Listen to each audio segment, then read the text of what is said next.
मन क्रम वचन कपट तजी। जैसा मैं नीतू पांडे यूट्यूब चैनल पर सबका स्वागत करती हूँ। इस प्रसंग का वर्णन रामचरितमानस में मिलता है।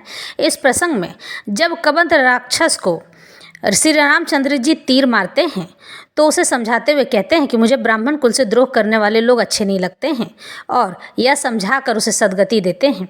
मन क्रम वचन कपट तजी, जो कर भूसुर सेव, मोहि समेत बिरंची शिव, बस्ता के सब देव। सापत ताड़त पुरुष कहंता, विप्र पूज अस गावहि संता। पूज्य विप्रशील गुणहीना, शूद्र न गुण गण ज्ञान प्रवीणा। कहे निज धर्म ताहि समुझावा, निज पद प्रीति देखी मन भावा। रघुपति चरण कमल सिरुनाई, गयो गगन आपनी गति पाई। ताहि देह गति राम उदारा, सबरी के आश्रम पगुधारा। सबरी देखी राम गृह आए, मुनि के बचन समुझ जिय भाई। सरसिज लोचन बाहु विशाला, जटा मुकुट सिर उर बनमाला। श्याम गौर सुंदर दो भारी, भाई सबरी परी चरण लपटाई।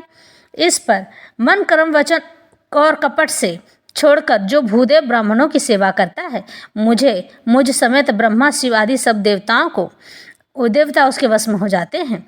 इस तरह से श्री रामचंद्र जी गंधर्व को समझाते हैं, यानी कोबंध राक्षस को शाप देता हुआ, मारता हुआ और कठोर वचन कहता हुआ भी ब्राह्मण पूजनीय है, ऐसा संत कहते हैं। शील और गुण से हीन भी ब्राह्मण पूजनीय है, और गुणों से युक्त और ज्ञान में निपुण भी शूद्र पूजनीय नहीं है।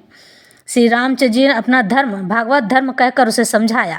अपने चरणों में प्रेम देखकर वह उनके मन को भाया। उसके बाद श्री रघुनाथ जी के चरण कमलों में सिर नवाकर वह अपनी गति गंधर्व का स्वरूप पाकर आकाश में चला गया। उदास श्री रामचंद्र जी उसे गति देकर सबरी जी के आश्रम में पधारे। सबरी जी ने श्री रामचंद्र जी को घर में आए देखा, तब मुनि मतंग जी के वचनों को याद करके उनका मन प्रसन्न हो गया।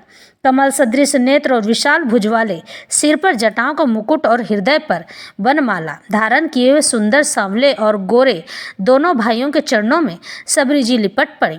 इस प्रकार से यह प्रसंग यहीं समाप्त होता है। कल सबरी का प्रसंग आरंभ होगा।